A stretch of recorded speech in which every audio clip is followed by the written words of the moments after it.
folks, thanks for stopping by today. Julian Kai. What I wanted to do for this little video was just to go through some of my past photographs and just sort of have a rummage around and have a look and have a little chat about some of them. I was going to try and pick my favourite top 5 or 10 instant film photographs, and then as I was sort of having a little look through, I thought, why don't I just rather than choose some now, just have a rummage through and just have a look at them, you know, the failures, the hits, the misses, everything, and just have a little look at that. And so I don't know about you and how you keep your instant photographs. I either keep them in an old suitcase in bags. I tend to sort of label them up and then put them in bags based on year and month and stuff, so I've got some kind of understanding of when they were taken. Or I tend to keep them in old shoe boxes like this. As you can see, this one's a bit dusty, and so they just get bagged up, bunged in here and kind of put away. And so what's really cool is just to sort of dig a box like this out and open it up and have a little look and see what's inside it. So I thought that might make an interesting little video, just to have a little go through some photos. I'm finding these as you're seeing them and just have an idea of what's going on. So as you can see there, let's put some glasses on so I can see what I'm doing. As you can see, I try to put them in sort of bags so they're in some kind of order, and I try to label the bag with the date, so October 2017, SX70, so I kind of know what's going on here. So let's move this out the way and we'll just have a little look what we've got here. This is a good place to start because actually there's a lot of rubbish, but it's finding the gems, isn't it? And I think with instant photography, especially with stuff shot on SX70s, you're going to get a lot of misses and maybe just the odd hit. It kind of depends. This I like. This goes back to the days of, let's see if we can get that without a glare. This goes back, I started shooting Polaroid film. Well, I actually started shooting Polaroid film when it was Polaroid film back in the day, proper real Polaroid film, where you could buy a pack of Polaroid film, 10 shots for about £8, £8. That was many years ago. And then when I properly got in photography, it was all about the Impossible Project. So Impossible Project had bought up a old Polaroid factory, had reinvented the chemicals, reinvented the ability to produce the film packs, and started putting out film that was pretty, well, I don't want to say rubbish, because look, this photo I think is lovely. This is a black and white photo. It's really hit and miss. It's got all sorts of issues going on with it. But you know what? The film was really bloody artistic, you know, and I love this photo.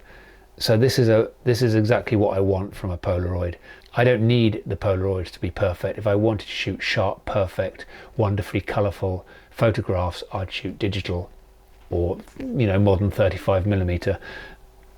But this is the kind of artistic results you get from the film, and you got that a lot from early days Impossible Project film. So we've gone straight in with a film with a shot I really like that I took in 2017 on a beach, probably in Cornwall. There you go.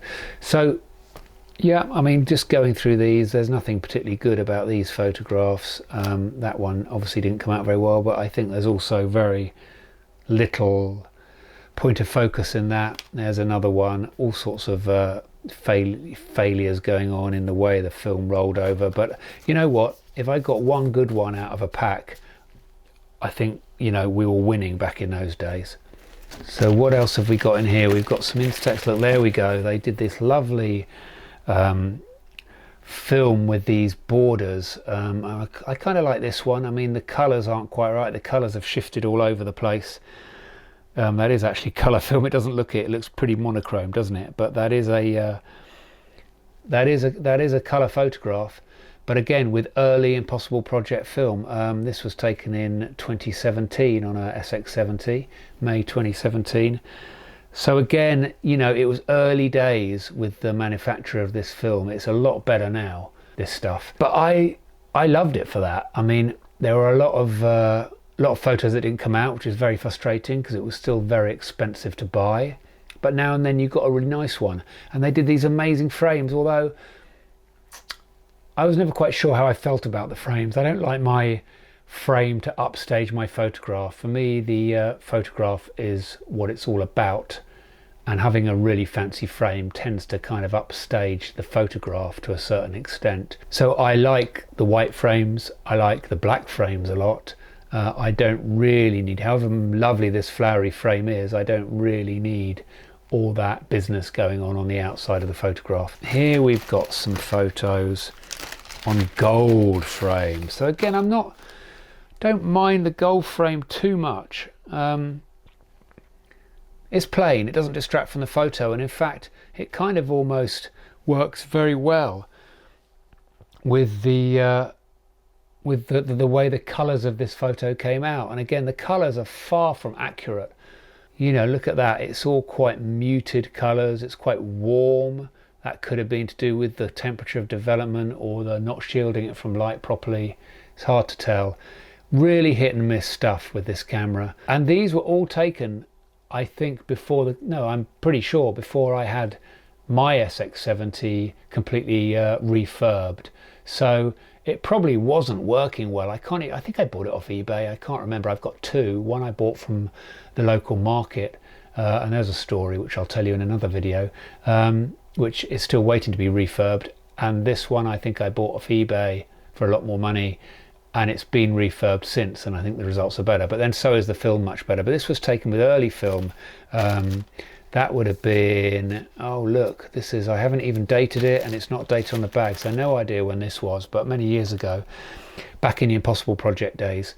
But I love this. This has come out beautifully. It's a really interesting photograph, and the whole sort of style of it is great. If that was perfectly rendered colours and sharpness, then, you know, that's boring. We've got a whole bunch of other ones that just haven't come out at all. They're sort of interesting, but you know, they're just, this is it. This is early black and white stuff, really not working well at all. Possibly down to my Polaroid camera needing a jolly good clean and refurb, but also to do with the film. You know, look, you can just about see an image in these, but they're not great. In fact, that possibly has got worse. I'm sure I remember that being better. But what fun, you know, what creative fun. It's really hit and miss. If it wasn't so expensive, it wouldn't be such a problem. But still, you know, now and then you get a lovely, interesting photograph, but often not. There we go. Look, you can sort of see something there. What else have we got? Here is something interesting. So this is 2016, 2017, this little bag of photographs is. So again, pre-refurbed SX70, a colour shot, you know, kind of nice. You'll see a sort of style soon developing of these sort of photographs I take of people looking out to sea. But I think that looks, I'm just trying to get it out the flare. It's really hard. They're so shiny, aren't they? But I think that's a lovely photograph. Lovely blues. Let me just have a look at that. That's probably a colour colour photograph. It's not a black and white, is it? Now you see, that's interesting. See, there's a photo. I don't tend to take just sort of snapshots. I like taking portraits. I like taking shots of people. But there's a photograph that actually has come out really nicely. So that must be sort of. It's still many, I mean, we're talking 2016, 2017, aren't we? So it's still sort of early days Impossible Project film. It's not as sophisticated as it is now. Now they're even called Polaroid now, aren't they? But look at that. The colours are pretty good. Got a kind of 70s feel to it, but it's looking pretty good. That one's interesting. Again, very busy frame. I mean, I love these frames, but I think it's more about the frame than the photograph, isn't it? It's, you know, but nice portrait. You know, if I'm being totally honest, me learning the camera, me understanding the nuances of the film, and the best conditions, lighting and temperature conditions, and shielding conditions to use. I love these. I think these have come out really nicely, not in a technical photographic way as such, i.e. saturated colours, sharp images, but as I said, if I wanted saturated colours and sharp images, I'd shoot digital, or I'd shoot, you know, modern film stock. But this has come out with sort of charm and creativity and interest, and it's a sort of nice, just a nice artistic, fine art, if you will, shot. Really nice. Again, back in 2013. That's over, you know, what's that? That's over 10 years ago. We're 2025 now. So this is proper Impossible Project stuff where they're really trying it out. We will go through some more shots I've taken more recently in another video, because I've had the camera refurbed. But I just wanted to go through some photographs, rummage, a bit of a rummage. Maybe that'll be a theme for some of these episodes, of rummaging through my archives of photographs and the old shoe boxes, to go through looking at all the ones that didn't come out. Probably a lot to do with me, a lot to do with the camera being a bit messed up. So I hope you enjoyed that little foray into some of my past instant photography work and fine art photography work. I will do some other videos looking at my favorite Instax photos and SX70 photos. I could perhaps pick up my top 5 and just go through those in a sort of specific way, perhaps looking at them and talking about the photos specifically. But I just wanted to start off with the first proper video on this channel of just having a rummage through one of the boxes of photographs. Thanks for watching, everybody. See you in the next one.